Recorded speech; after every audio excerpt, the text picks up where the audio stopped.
Engagement Equity Roundtable discussion. My name is Fabiola Casas. My pronouns are they, them, and she, her, and I will be your moderator for tonight. For participants in the Zoom room, we have Spanish interpretation and and English live closed captioning available. You can access those features on your Zoom menu of options, although you may need to click the More button to access them. Additionally, please use the Q&A feature to submit your questions, which should also show up at the bottom of your screen. When you click the Q&A icon, a window will pop up for you to enter a question. Again, if you are joining via a mobile device or your Zoom window is smaller, you may need to click the More button to access the Q&A icon. For those who are watching on the live stream, please email your questions as they come up to the email address info@interstatebridge.org. All right, the Interstate Bridge Replacement Program, which I will refer to as IBR in our conversation, is excited to host this dialogue around the topic of strategies for equitable community engagement with special consideration for large infrastructure projects. Today, we have an amazing panel of people who will respond to prompts and share their experience, knowledge, and emerging practices related to this timely topic. Thank you so much for taking part in this dialogue by tuning in and sharing your questions. Before we begin the discussion, I will turn it to my team to share a recorded message from Greg Johnson, our IBR program administrator, to give some welcoming remarks.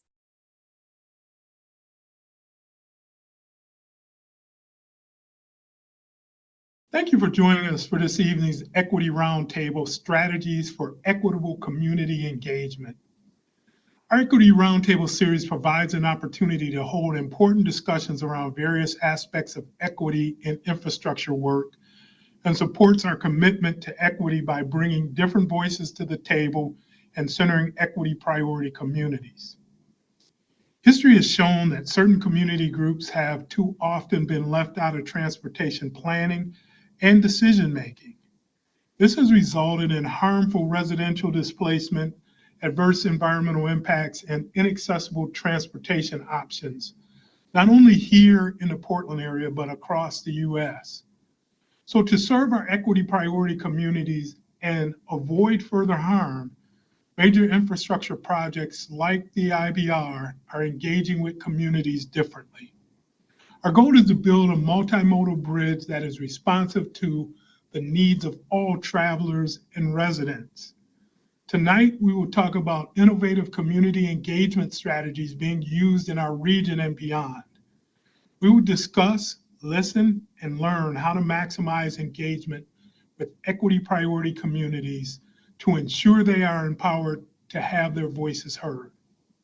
So once again, thank you for being here with us this evening.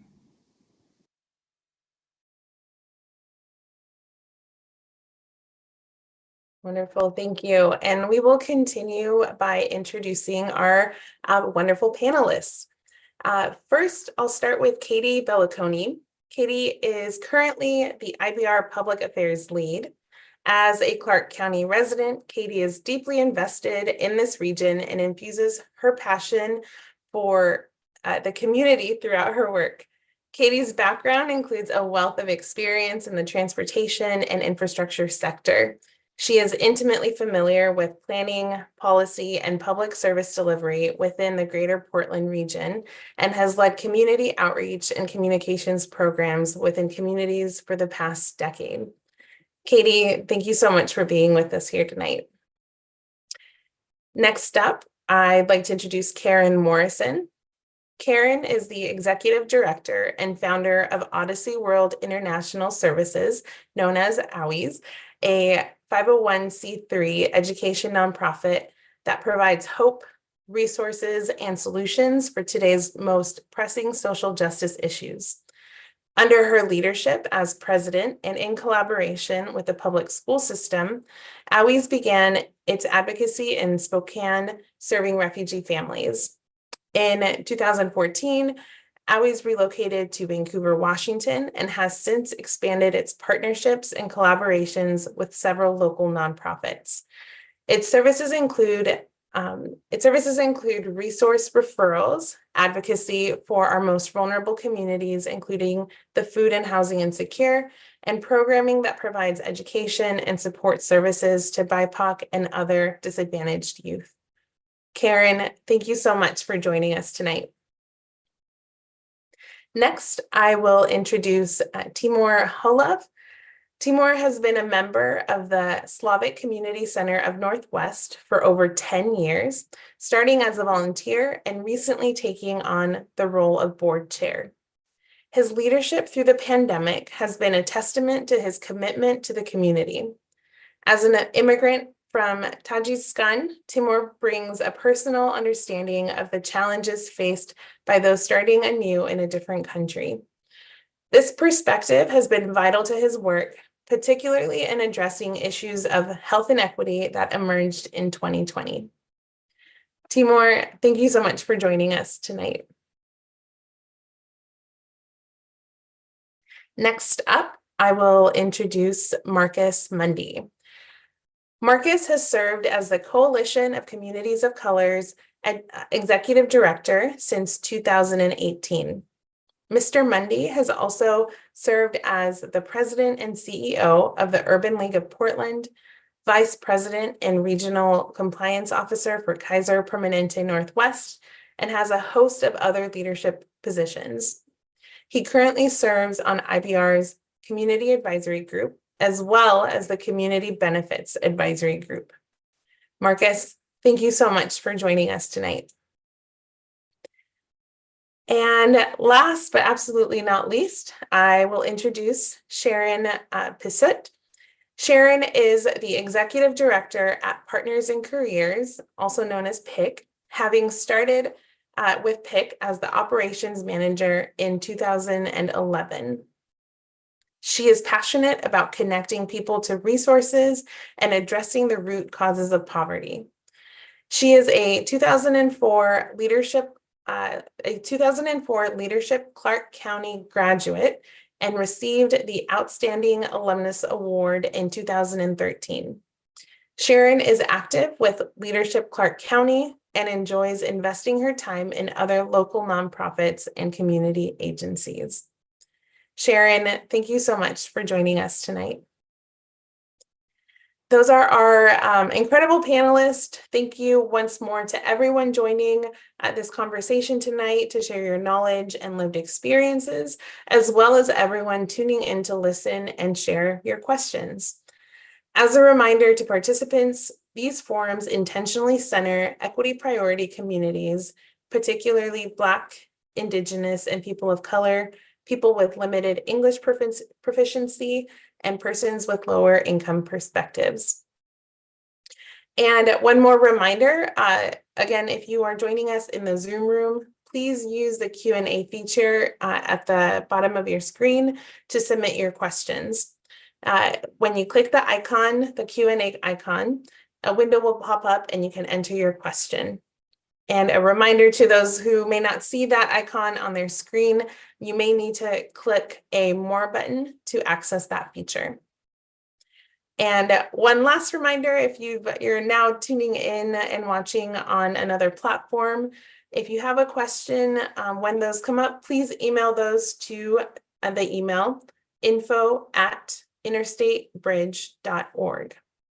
All right. With that, we'll get started with our first question. And this question will be for all the panelists, but we will invite Karen to respond first. Good evening, everyone, and happy Black History Month. It is my pleasure to answer this first question, which is you each come from such diverse backgrounds and serve communities with such different needs and approaches. Can you describe your experience with community engagement as a field of work? How have you seen community engagement approaches evolve over time? And I would like to say that this is our 18th year, so we've seen a lot of changes. Now, what I found out that prior to COVID, it was a little bit easier to engage our community. But after COVID, it's been extremely difficult. But what remains the same is that it's still about relationship and connection. So if we were out there doing the work prior to COVID, it made it really easy to communicate with people during and after. And what we decided to do as a team is to meet them where they were at, because we couldn't just always say, okay, we're going to meet here because of all the COVID restrictions. We had to go to where they were at. And it made us really use our skill sets to understand that each case is different and that we would have to look at who we were serving and how was the best approach to serve them. And again, COVID played a huge factor and caused a lot of barriers, but we got through it and we're still getting through it. And we learned a lot about how to continue to communicate, stay boots to the ground, and work with our community. And most of all, listening to what our community has to say. Great. Thank you. Thank you for sharing how, there's these big interruptions to the way that we typically do things, and getting to continually know how to meet community where they're at is going to be a continual process. Thank you for highlighting that, Karen. Let's see here. Would anyone like to hop in? I'm happy to. Katie Belliconi, she, her pronouns, as Fabiola introduced me. My current role on the IBR program is as the public affairs lead, and how we define public affairs is overseeing communications, community engagement, and government relations. For me, this is an interesting opportunity because I actually started out my career working on the first planning effort of this bridge replacement project, which was called the Columbia River Crossing. And that was now a decade and a half ago. And I was hired by CTRAN to really work in the community engagement space on that project. And in between that project ending and the last 3.5 years of my work on this project, I've had the pleasure of leading and working in many different community engagement programs on various infrastructure projects. The majority of those have been transportation, and all of them have been public projects. So I've really had a unique opportunity to be able to see how much has changed in this specific field of work and community engagement, because I'm really working on the same project a decade and a half apart from each other. And my experience with the two is that one of the unique things that IBR has done differently, intentionally differently than CRC, is that they have made a commitment to center equity. And one of the ways that that has shown up, one of the most tangible ways, is through the way that we approach our community engagement work. Great. Thank you so much, Katie. And your perspective is really valuable, and especially as, you just have such a breadth of experience. So thank you for being here, and looking forward to elaborating more on your perspective. So just as a reminder, the question is, can you describe your experience with community engagement as a field of work? How have you seen community engagement approaches evolve over time? Timur, are you ready to hop in? Yes, hello, this is Timur Holub with Slavic Community Center of Northwest. And first of all, I'm glad to be here today with everyone. Community engagement, it's been part of my work for the past, I'd say 12 years.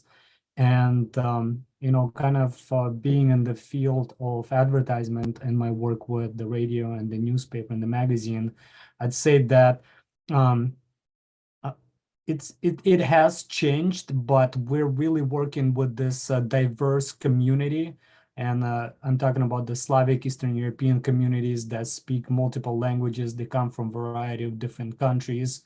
And there's so much different demographics that we're working with. When I was getting started, I mean, it was, before we had like, these social media platforms, before we had like Zoom, before we had like Viber, WhatsApp chat groups and things like that. So it was important to have the platforms like the radio, the newspaper, the magazines that would serve the ethnic community and be that beacon of information.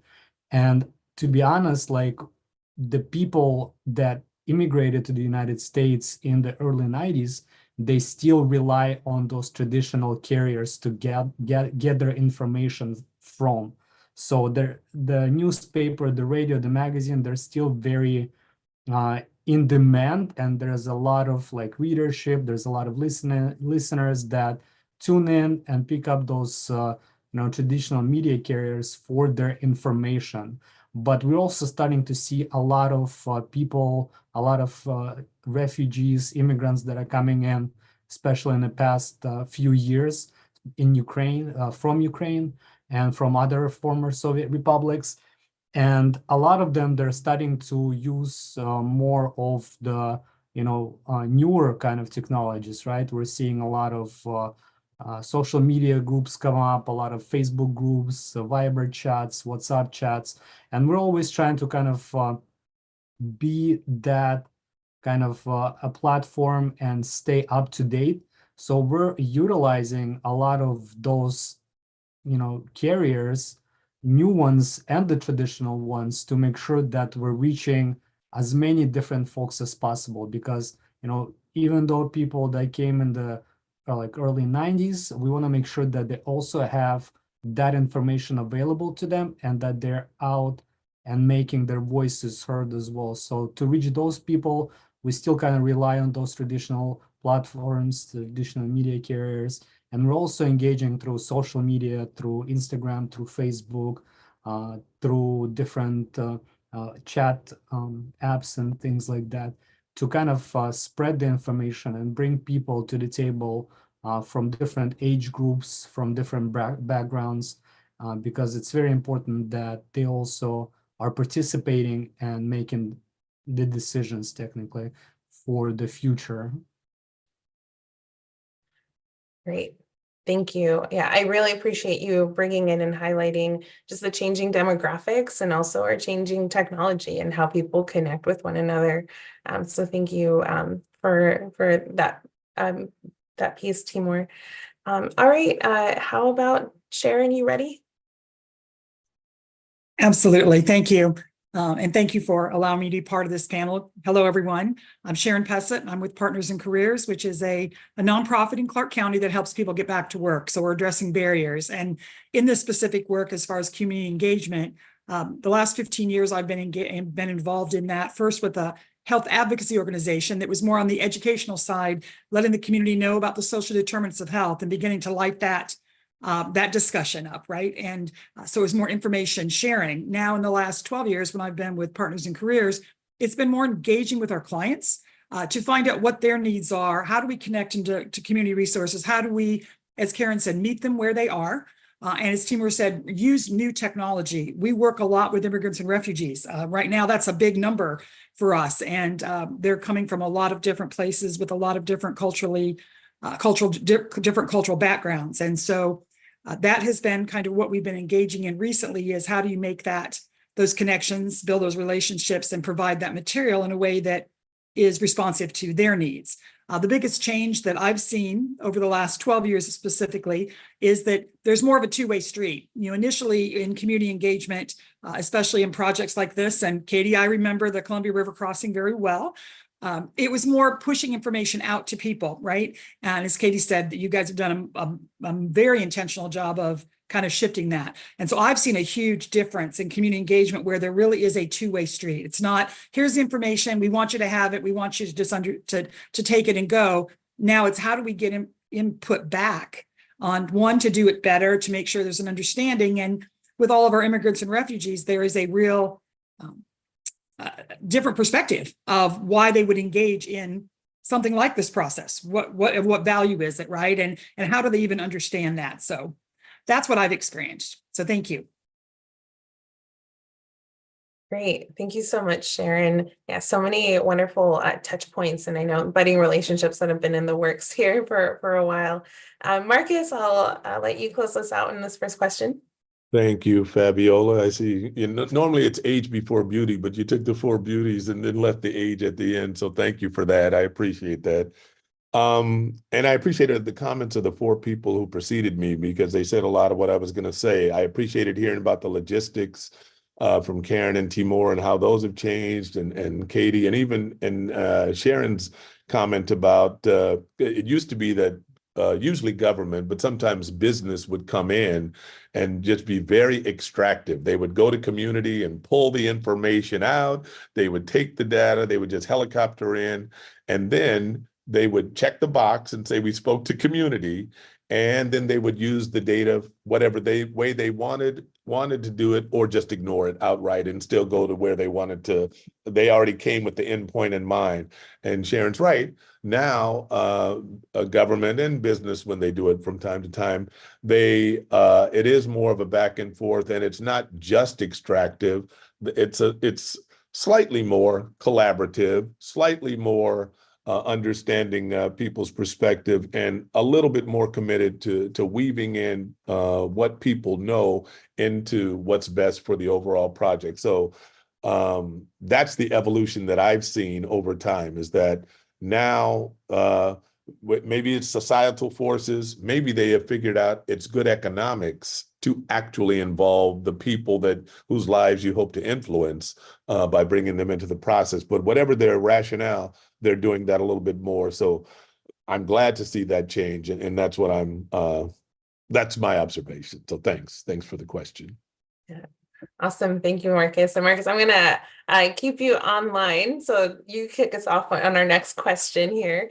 And this next part is really trying to identify more specifically strategies that you all have seen, in this context that are working to center equity and community engagement. So the question is, from your perspective, Marcus, what are key elements of equity-centered community engagement? Yeah, I mean, a little bit of it'll be redundant, but it's just recognizing that equity-centered community engagement, where you're starting with the people, it just acknowledges that the people are the experts of their own lived existence. And if you want to find out about a region or a neighborhood or both sides of the river, you talk to the people there, and they will give you the true lived experience, what it's like to live in those environments. Everything about this project is saying, how can we make life better for people on both sides of the river? And they're doing it by talking to the people, in Hayden Island and Vancouver and the city of Portland and above Vancouver. So recognize that people are the experts. And then just as a practical thing, they're doing more listening, which I haven't seen government do this much before. One thing that one key element of equity-centered community engagement for us is we use the CB-PAR method, which is community-based participatory action research, which means at the beginning, which this project did, you check with community on what the big issues are and what you want to achieve. Then you get your data from other places. There's researching, there's budgeting, there's design, there's all those other factors. And then you weave those factors into what you heard from the community. But then what they didn't do in the past and what they do now, you come back to the community and say, this is what we propose. This is what we heard from you. These are the recommendations. Did we interpret it properly? Did we weave it into the project properly? And then once they do that, and there's some kind of shared consensus about what environmentally or technically or budget-wise will work, then what they do is they share the final results with the community and let them know the results of what they did with their data, which was always a missing element. So the key elements are to listen, to communicate, to involve the community both on the front end and the back end, and then to share the results with the community when they're done, to let them know how their input mattered. That's great. Thank you for those specific examples, Marcus. And I'll just pause real quick to remind folks that we do have simultaneous interpretation happening in Spanish. And so just taking a second to slow down in our answers is appreciated. So all good. Thank you. All right. And how about you, Karen, just to build off of what has already been shared, specifically, what are some of those key strategies that you see that embed equity and community engagement? I have to concur with Marcus on that. We use a model similar, and it's called the CARE model, and it's connecting communities, using awareness, also adding resources, and then education. And that has always been our push out for everything that we do to center equity. And some of the things that he has said is so true. A lot of times it will start with the people with the money that are on the top. And by the time it dwindles down to the people who need it the most, it's gone. Yet they've used our footwork to go do the work for the data, yet we never see the outcomes. So by having this starting from the bottom and being the foundation, that just means our building's going to stand a long time. And we need to start looking at that and implementing it and having faces at the table that resemble the people that this impacts the most. So when we're talking about centered equity and we're talking about the bridge, or we're talking about whatever happens in our community, and people that don't live here are making those decisions, it becomes very difficult because we're like, you don't understand, you really don't live here. For those of us that live here, we need to center equity by having them always in the front and foremost important. Thank you, Karen. Katie, is there anything that you would like to emphasize or add from what's been shared? Just building a little bit on what Karen was saying. I think that for us, really finding the key elements of how we center equity and community engagement has to do with identifying the right audience first and foremost, and making sure that we're reducing barriers to reach that audience. And so that takes lots of different forms, right? It's making sure that folks who have been traditionally underrepresented don't have a barrier with technology to communicate with us. It's making sure that there's language accessibility. It's making sure that, there's a physical accessibility, meaning that we provide opportunities to engage with us and days and times that are thoughtful of when folks are available. It's about offering some sort of a compensation for people's time to show that we value what they have to bring to the table. It's really a commitment to pursue hearing from underrepresented voices, not just being open to listening, but actually showing up in the places where those community are having life and not expecting them to find us. Thank you, Katie. And that's a relatively significant investment of resource, both time and otherwise. So thank you for highlighting that, and the ways that IBR, I know, is investing in putting to action some of those key points. All right, Timur, Sharon, unless do you have anything you'd like to add or emphasize? Yeah, I'd like to kind of go a little bit and build up on what Marcus was saying, that being more than just a check mark. I mean, many times we see when organizations come in just for that check mark to say that something has happened or they talk to somebody, but it's important that the relationship continues and with us, with organizations like Slavic Community Center, we're working with a fairly young community because technically a lot of that immigration from those former Soviet republics only happened recently, like in the early 90s, right? That's when we saw a lot of those waves coming in. So just having the opportunity to do the work and bring the community members to the table already shows that the investment into having that equity, right? Because a lot of times the organizations like us didn't have that opportunity, and now we can truly work with the community and show them that their voice really matters and that they have opportunity to come back and to just kind of make their voice heard. It's very important. And as it mentioned in the description, that our organizations, this is the second time we have received the funding, so it's kind of shows that this investment is ongoing, and it wasn't just for that check mark saying that, hey, we invested once, we got the information, and that's it. This is an ongoing relationship, and this will be happening for many, many years, and it will impact the community on both sides of the river. And a lot of people who live here, the bridge will serve them and their children and their grandchildren. So we want to make sure that people have an opportunity to participate in this project, in this program. Absolutely. Thank you for highlighting those points, Timur. Yeah, super. There's so much that's being brought up, and I really appreciate the effort for folks to take these pretty large ideas and try to get specific about what is it that we mean. And so thank you for sharing examples along the way. And Timur, you're always wonderful at doing that as well. And so as we go on to our next question, considering that, I'm going to call on Katie, drawing on your experience with CRC, with IBR, and other public projects.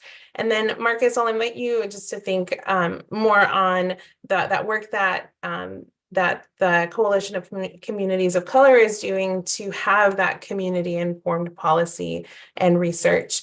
What are some of the ways that equitable community engagement can or should be measured? How is it that you look at the activities that happen and assess the outcomes? What are some of those data points, both quantitative and qualitative, that feel important to you? And Katie, I'll invite you to respond here first. That's a good question. It's interesting, right? Because I think it can be challenging to measure the success of this work through metrics, because it really is all about relationship and people. And so to try to define it just by the numbers can be a little bit misleading.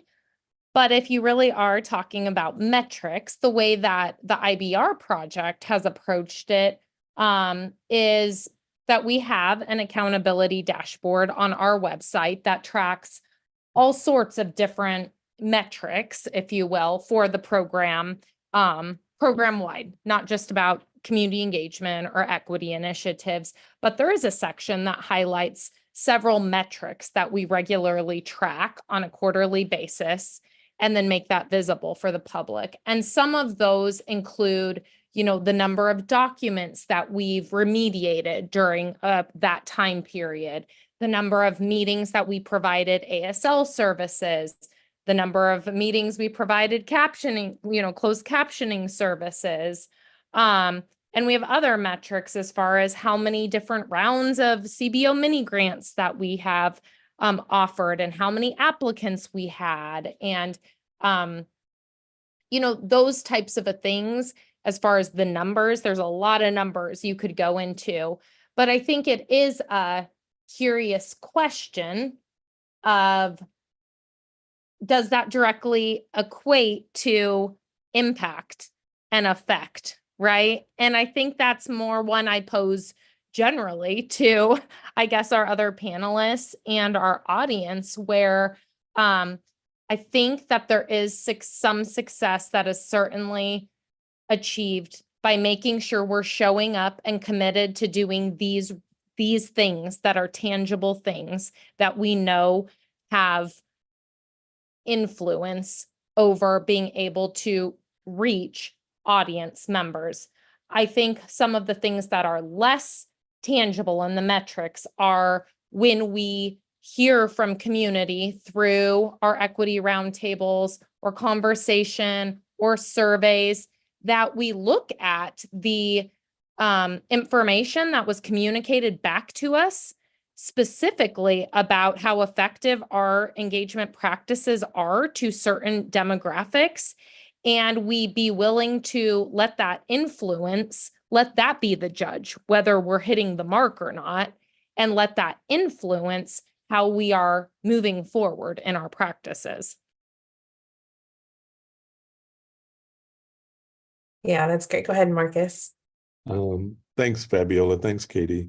Some of what Katie said is what we do, but the one thing that I'm looking at this question, some of the things Katie's already mentioned about how you strategies or tools for engaging with diverse communities. Start off by, Katie mentioned this, but pay them for their expertise and knowledge. I give you one example.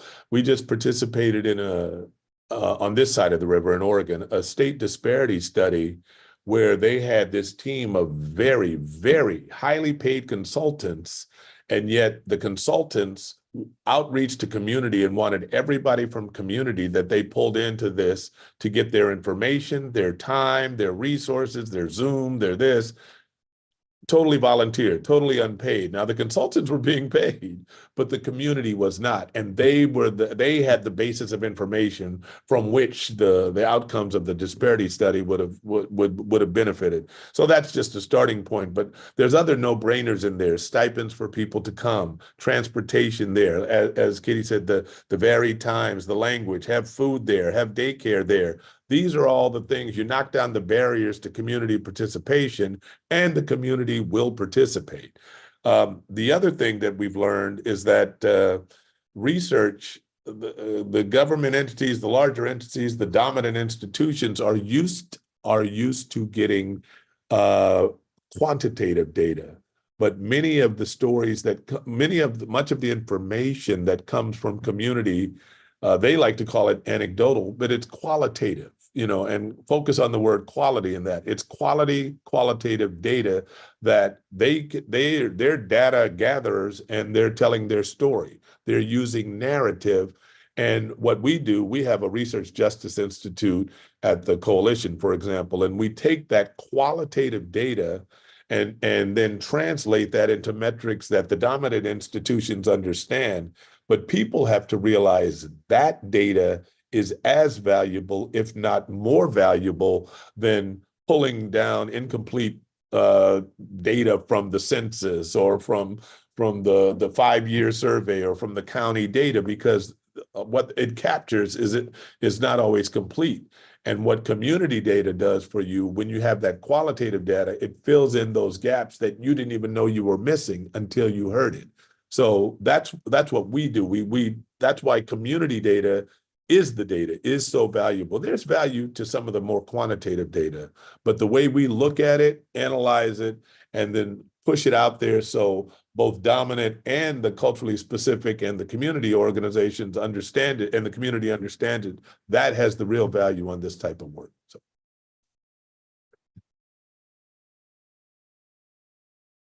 Thank you. And you all are leading some wonderful work. I know that several of the reports that the coalition has done, has put out, are used as kind of baseline understanding of how we should approach. So thank you for leading that, and a big thank you to your team for doing that work.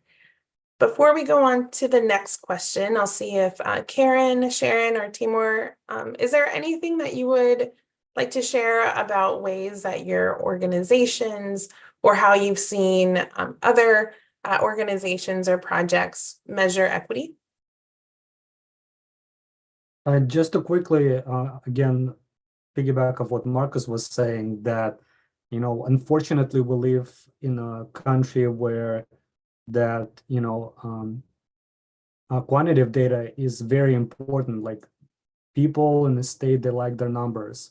But for us, having the opportunity to collect the quality of data is very, very important. We always try to capture the stories, like, feedback from people, create as many video assets as possible, pictures, notes and stories, because that data, it shows something, right? It brings a personality to any type of study, any type of data, because without that story, I mean, numbers, they're just numbers. I appreciate that. I think for me, it's I'm about sorry. showing. We'll go with Karen. I saw you come off mute. We'll go Karen and then Sharon if you want to add your comments. Go ahead. I think it's important, all the data, all the research that goes into it with very little money. If you notice, for instance, we did the cost of COVID study as it was relating to Black people that lived in Vancouver. And we noticed our numbers versus the health department were totally different. Yet we had the backup proof. We had the people's names. We had their recordings and of what happened.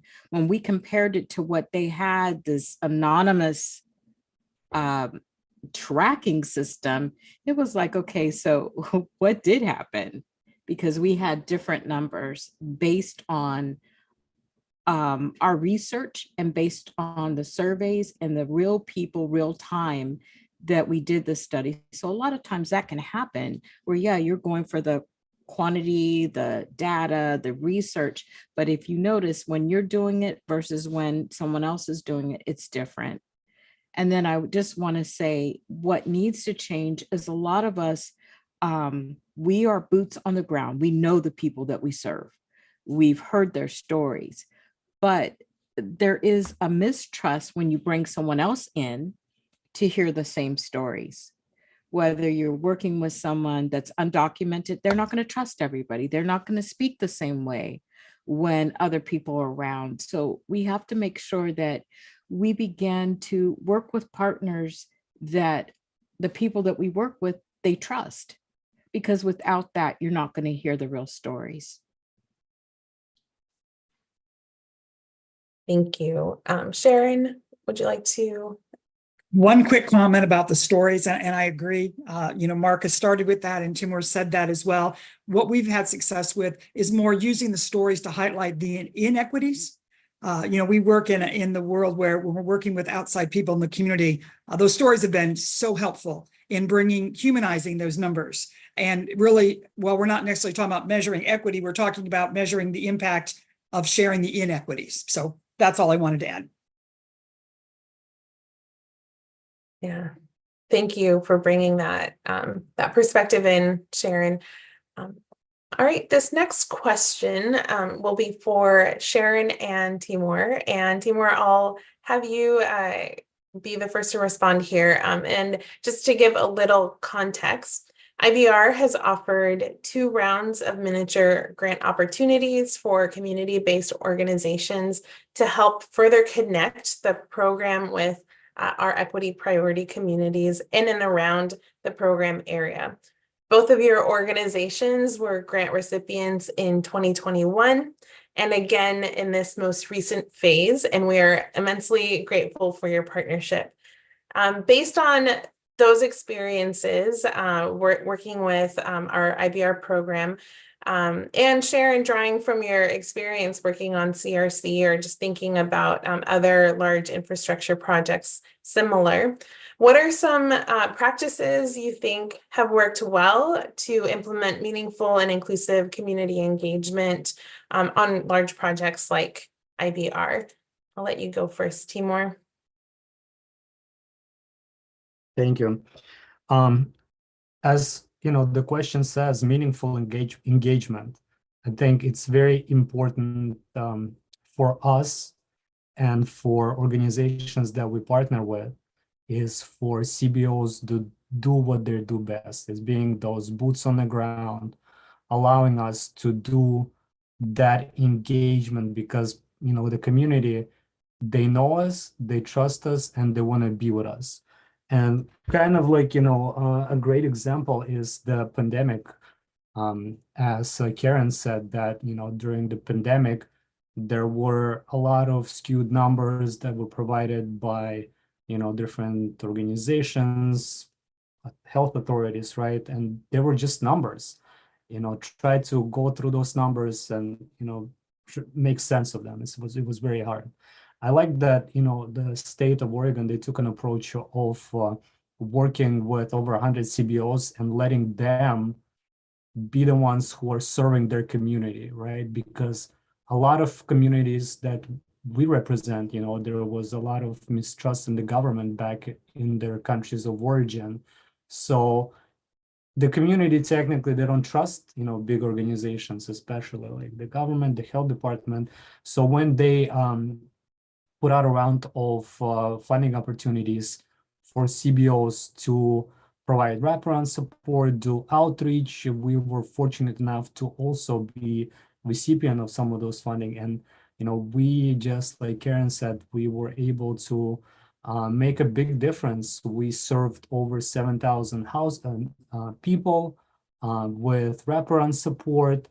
We did a ton of outreach, created, posters promoting use of personal protective equipment, the vaccine safety, and we also were able to have that direct support to the communities in forms of utility assistance, culturally specific food, rental assistance, and things like that. And afterwards, we do have that qualitative and quantitative data because we have the numbers and we also have the amazing stories of people literally being, kind of saved from being out on the street when they were, losing work hours, they were almost being forced out of the house. And, instead of calling a single number where, it was hard to get a hold of anybody, right? And if they do get a hold of something, usually it was somebody who spoke English, and people on the other line don't speak English, right? It was very hard for them to get any type of support. So having an organization like ours being there, answering that phone call in many different languages, because the reality is, like with Slavic Community Center of Northwest, we have staff that speaks Ukrainian, Moldovan, Russian, Romanian, and people were able to actually talk to somebody in their language pretty much any time of the day, because I know for a fact that a lot of our staff, they were on call almost 24 hours a day, day, night, weekends, they were there answering the calls. So going back to this work as well, to the interstate bridge replacement program, it's also important because we can engage our community. We can go out to them. We utilize, again, kind of like with my background in marketing and outreach, using traditional platforms, using new technologies to reach the community. We have our staff who engage people one-on-one and explaining to them in the language that they can understand how important this program is to the community, not just today, but in the future. Maybe they don't see the benefit of it, for them, but when our coordinator can talk to somebody and say, like, okay, maybe you don't see the value, but you have to realize that this bridge, it's going to be there maybe more than 100 years, right? And your kids are going to be using, your grandkids are going to be using it, your grandkids. So you should go out and make sure that it is what you want it to be, and providing that feedback that hopefully is then going to be taken by the IBR crew and used in order to make those adjustments. So it is definitely going to be kind of like there for the community and serve it well.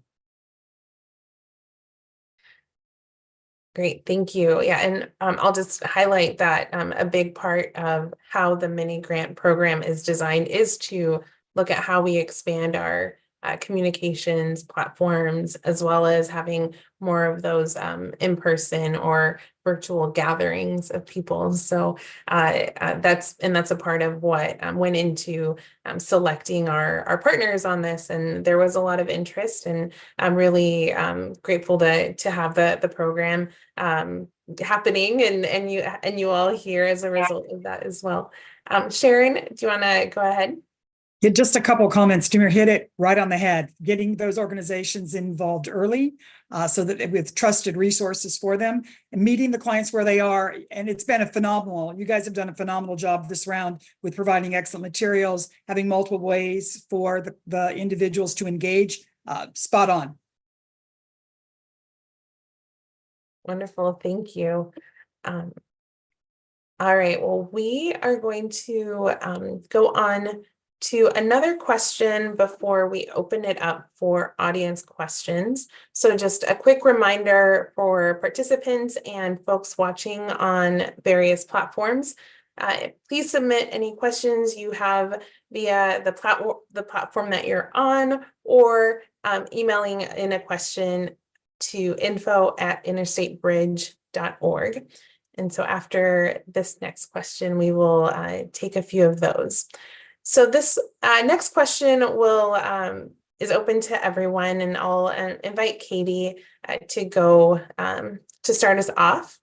So more broadly speaking, so we've talked about strategies and approaches to community engagement. So kind of zooming out a little bit, what are some strategies or tools for engaging with diverse communities that you've used in the past to break down typical engagement barriers, for example, like language access, physical access, lack of time, or other resources?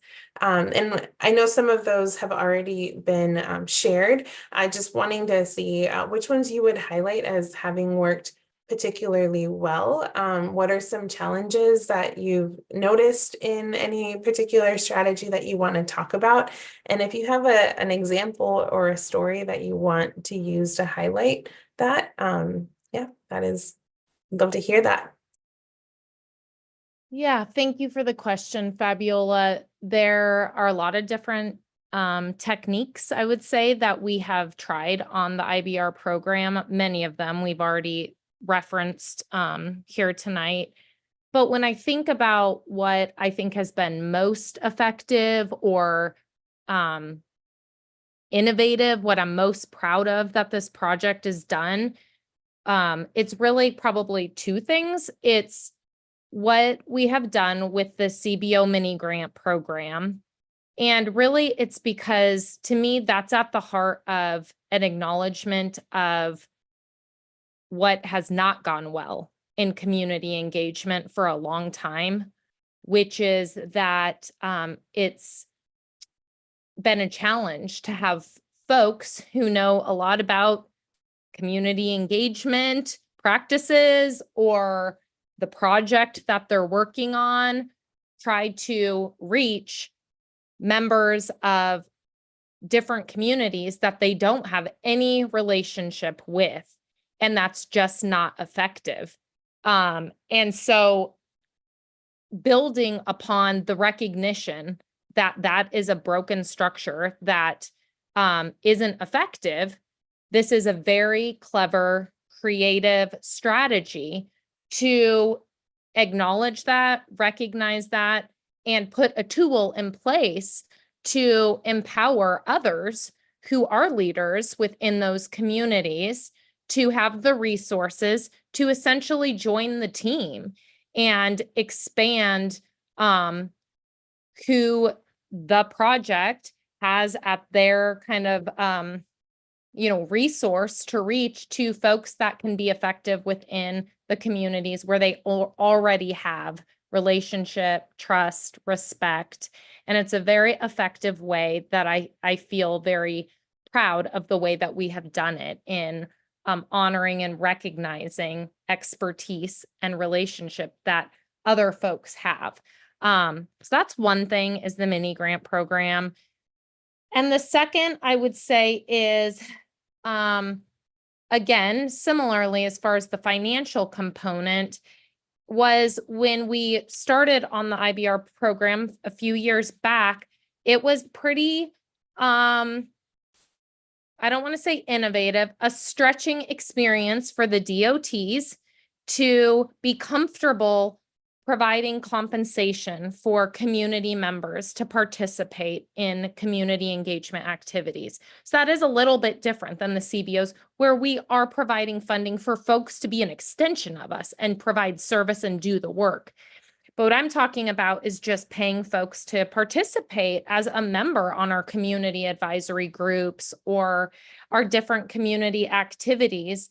And that was a hard thing to overcome because of policy and government, really. And so for our team to help craft language that could then be approved through the different layers of the Department of Transportation, to be able to apply that to our program from the beginning. And again, really just elevate the value that people have through their own lived experience. And that is one of the biggest ways that our program can be influenced, is by people being willing to show up and share their own expertise and knowledge and information through their own life's work and perspective. And so that's another one I'm proud of. And again, I think both of those are really born out of a recognition of what has not gone well through more traditional community engagement, especially from the public sector. Thank you, Katie. Would anyone like to jump in and share an example of kind of any of these strategies that we've talked about in practice?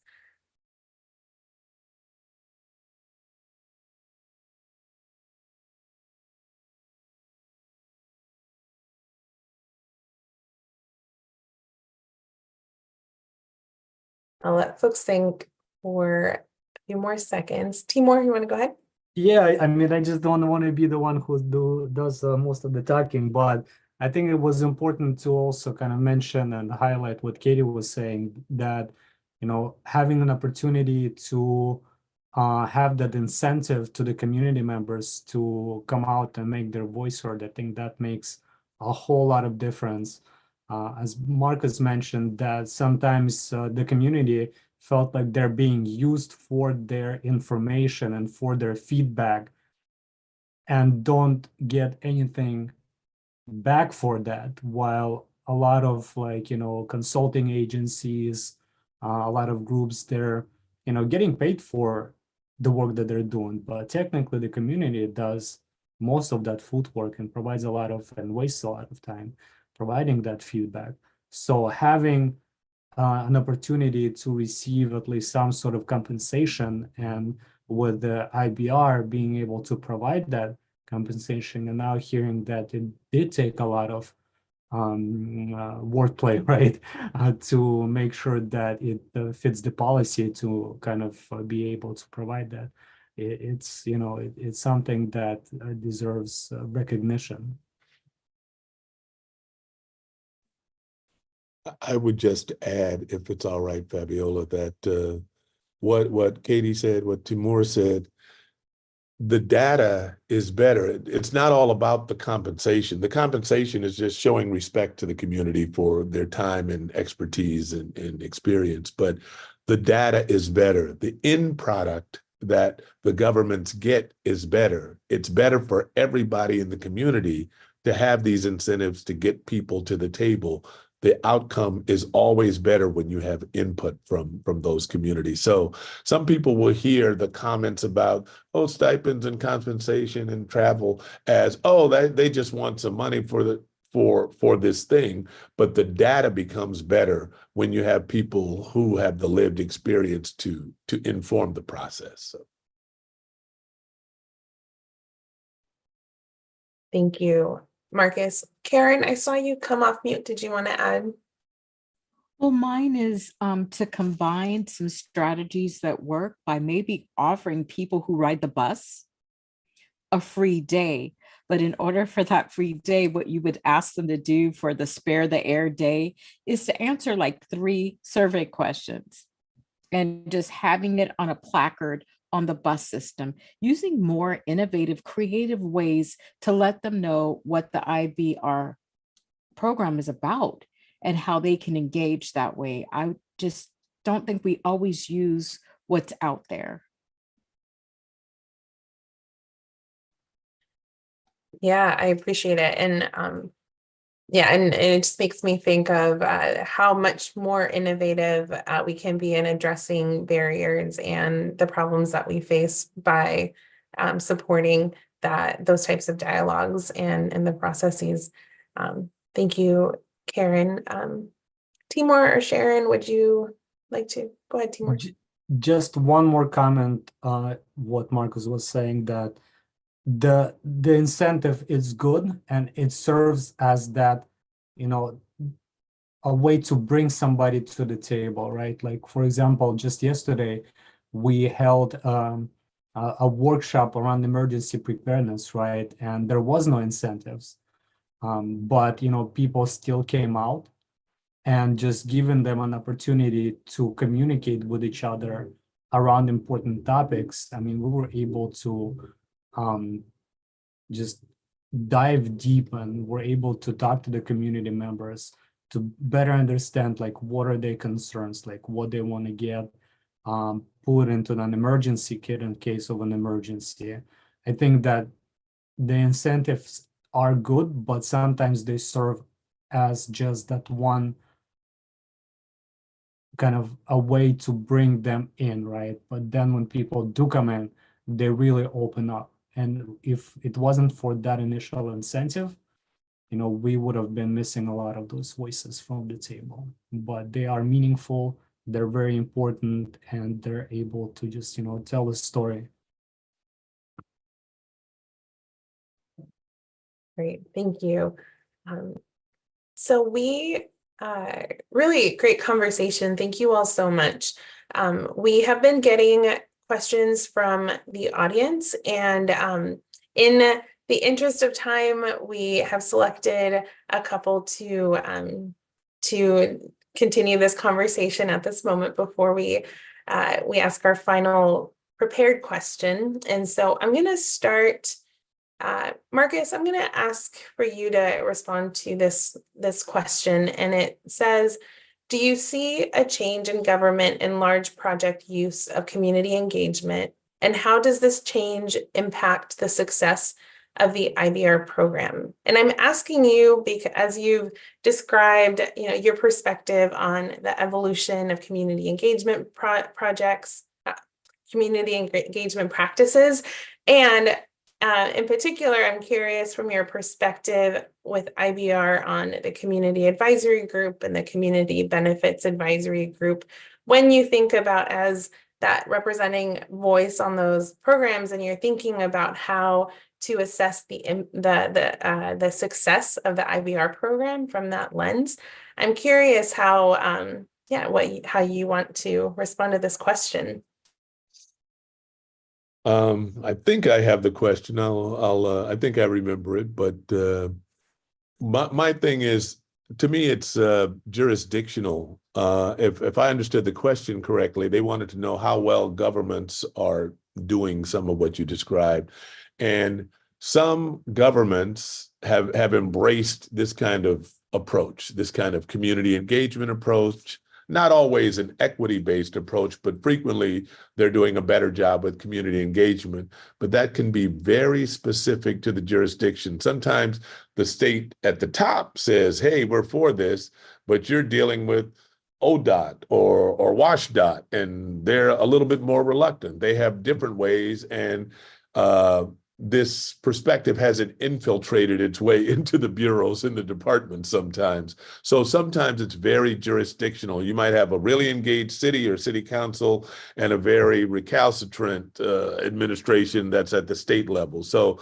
that you really have to acknowledge. All issues are local, even within the government. It goes down to the bureau level.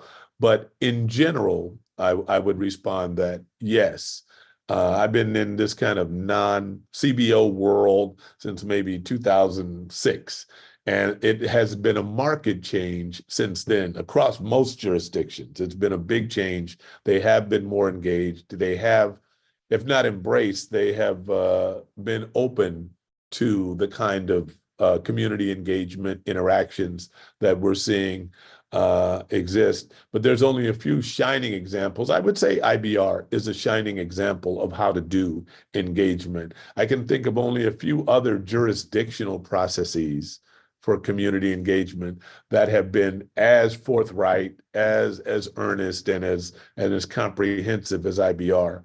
But so people should use this as a template, but it's challenged depending on who you're talking to and which jurisdiction you're trying to make a little change.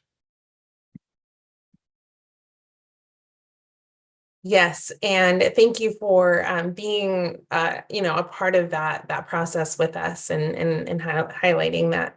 Thank you, Marcus. All right, this next question, I'm going to invite Katie to jump in here in thinking about collaboration between government jurisdictions. So I'll read the question. It is collaboration among government jurisdictions is important to help reduce the burden on community-based organizations and folks doing the direct work with our most impacted communities. What are some ideas on increasing this type of collaboration when government organizations generally do things in such different ways? It's an interesting question. I think I understand the intent of it, but I'm not totally sure. So the individual who submitted it can feel free to jump in and correct me.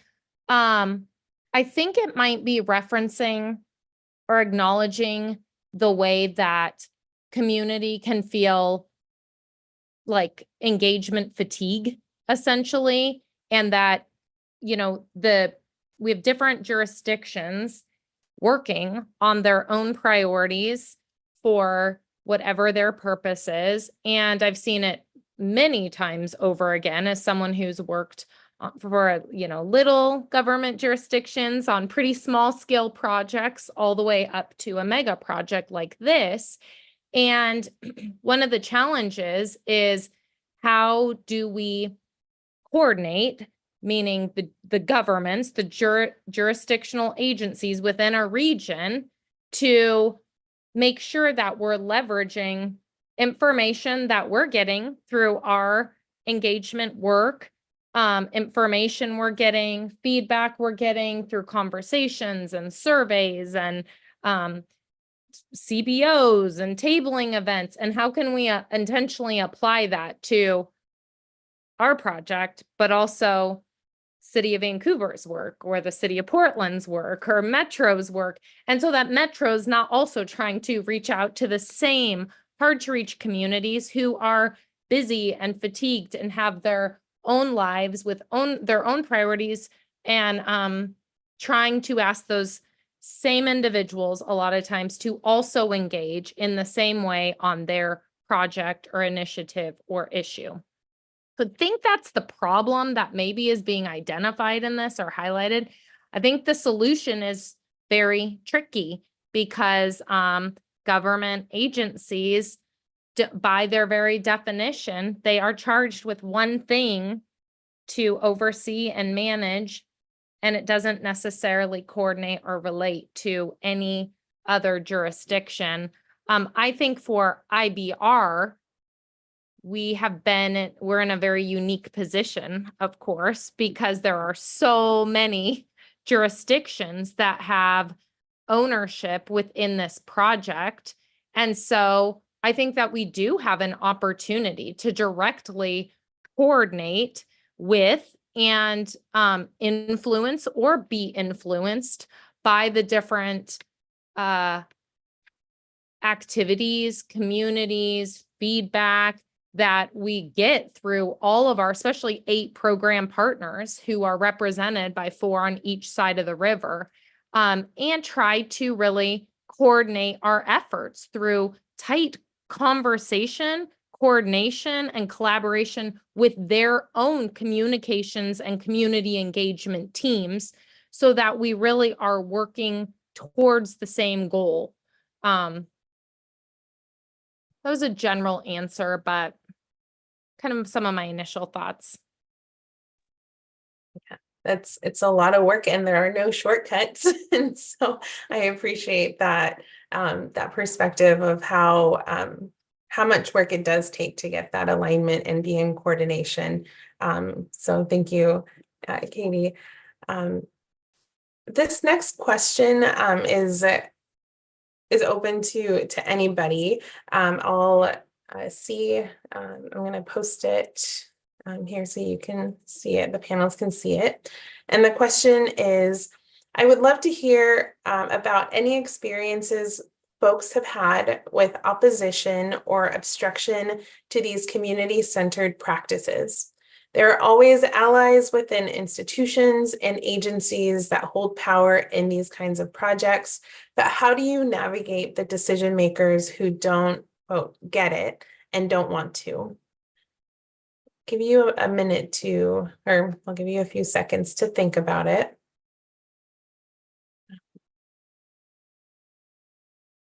Karen, I'm wondering if you, oh, Marcus, go ahead. I'll take a quick response to that. The way I've navigated that in the past is that even though I know that an equity-based, community-centered approach is the best way to get data and the most informative, and it'll help the project, I try to think of who I'm dealing with, and many times I can frame it as an economic argument. I can look at the financial data. Part of that, my background was in finance, but if I look at the data and I can show them the economic value, say you're dealing with the city commissioner and all they understand is money, well, then you can say it'll save you this, it'll be this much better for transportation. In the case of this project, it'll move more people across the bridge more efficiently. So you can refocus the hard to work with people on the areas that are important to them, show them the value of it in that perspective, and then you can bring them, maybe you'll never bring them along to the equity-based outcomes, but at least you can meet them where they are and then inform them later about the things that are most important to you in the project. That's just a tactic that I use. It doesn't always work, but sometimes it does. Great. So, Marcus, correct me if I'm wrong. I heard you say kind of aligning and shared goals and identifying those and then expanding it once you make that connection. Is that? You said it much more eloquently than me, but yes. No, thank you. I appreciate it. Awesome. Karen, would you like to jump in here? Yes, actually, Marcus, and you said it the best way, kind of research who you're going to go in front of. If you're going to city council and you know you voted for this particular person who has a platform that is equity centered, you want to always go in front of them with whatever project that you have. You have more of a chance of listening to the real stories than you would have in other things. So I think it's us doing our homework to find out who are the people that can make those decisions.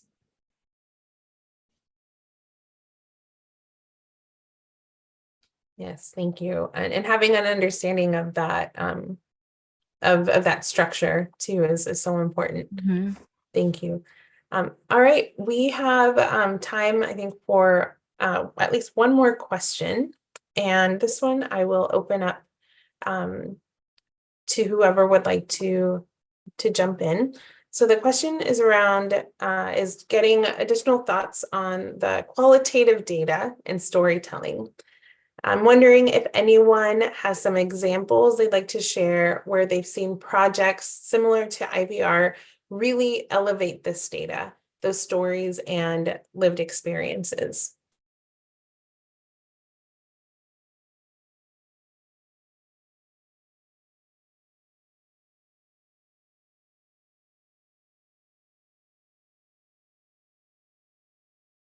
Thank you, Timur.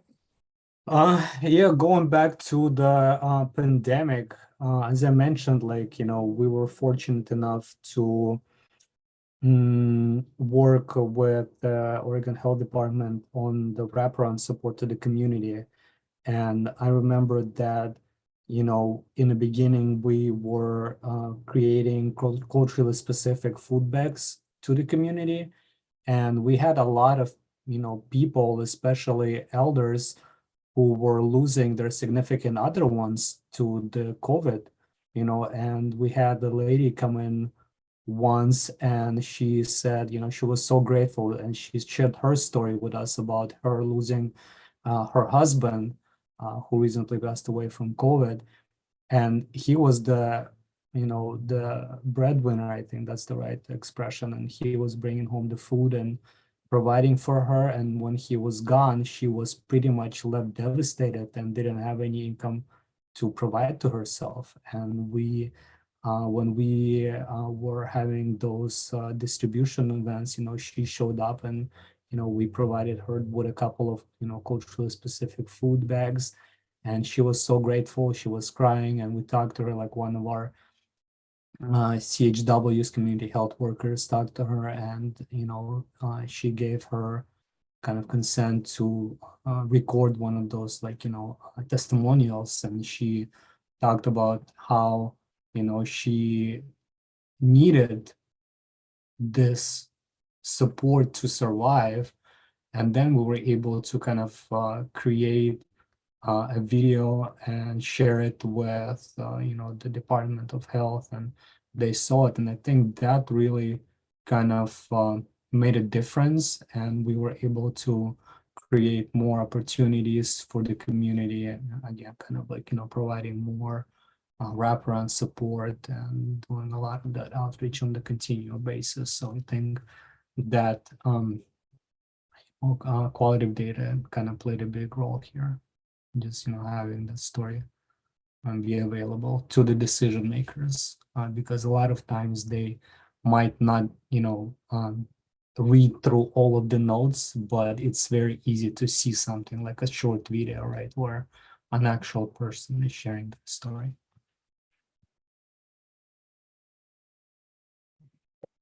Yeah, that sounds powerful.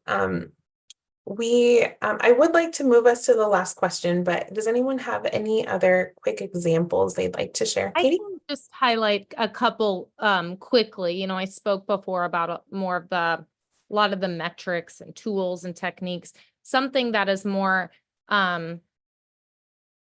you know, featured this qualitative aspect of people's experience. There have been a few things we've done. One is that when we did a really big community survey at the start of the project, through that, it really helped us identify community members that might have unique perspectives in community that could be people that we could reach out to proactively and ask to understand more about them and why they were interested in this project being completed. And out of that, we developed a video series that we called the Bridge Stories.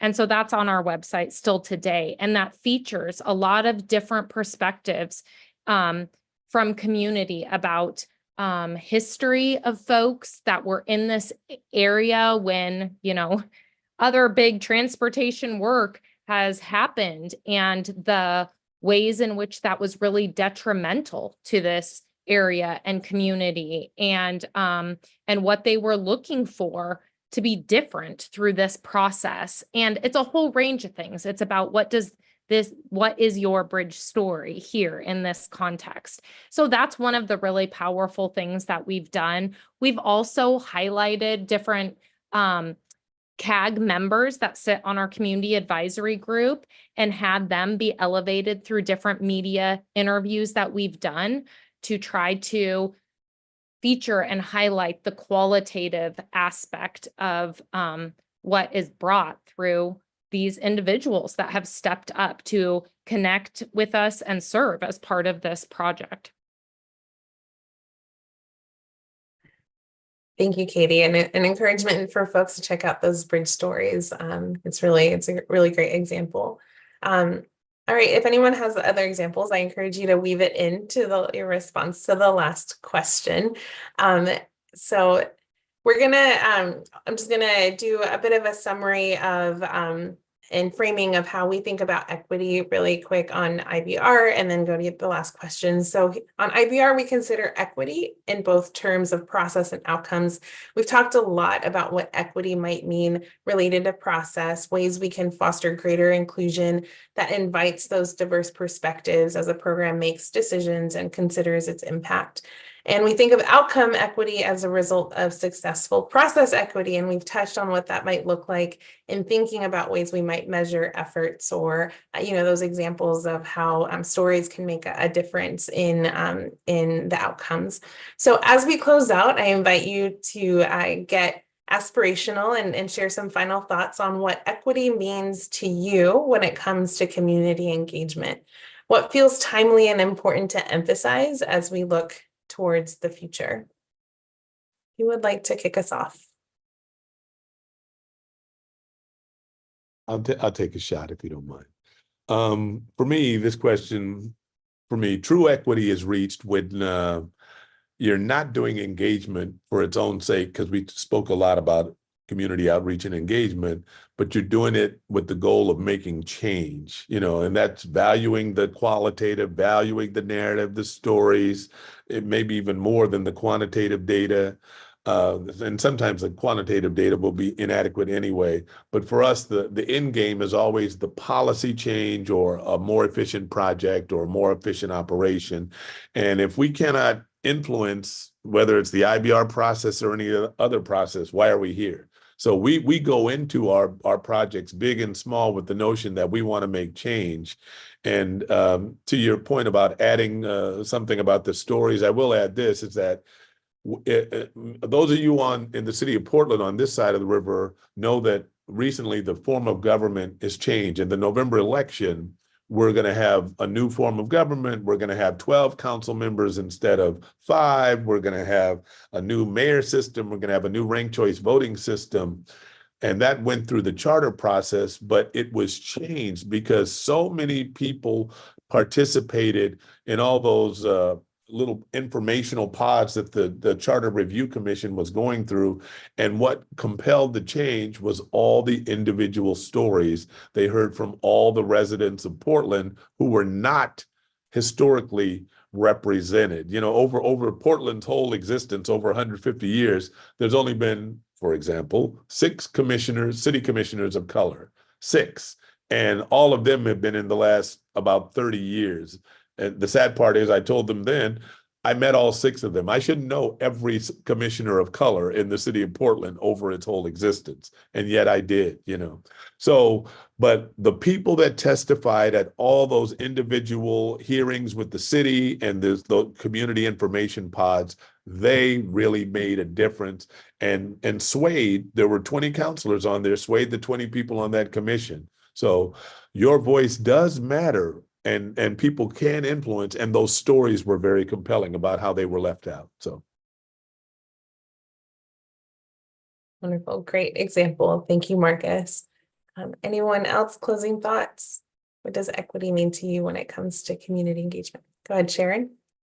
Thank you. I'll just go where Marcus left off and say, for me, it's equity when the people that are being involved feel that their input did matter, that it was important, that it works to make those policy changes that Marcus mentioned. But if at the end of the day they're compelled to come, they're compelled to share their voice for whatever reason, and they feel that it was heard and was valued, that is equity to me through this community engagement process. So thank you.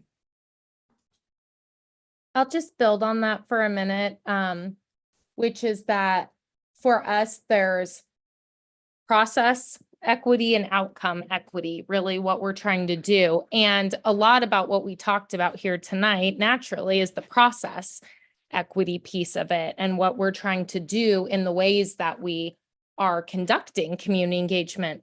But really the question, what does it look like? Well, that will be the outcome, right? Like, what will this project look like in the end? So we're committed to this process.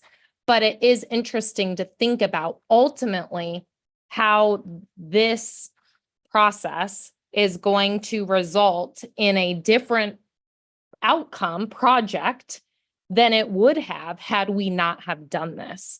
And so, like, literally, that will be what it looks like if we are successful. Love that. Thank you. Karen, want to jump in? I agree with all of you all, but I would add that when we remove barriers, it's very likely that it will be successful. There's so many pieces to this that have to be considered. And one thing, we usually stop at the talking stage. I would really like to see us move to where it is equitable for everyone. And that takes work, that takes time, that takes so much time to listen to every story and find out what it is that is the barrier.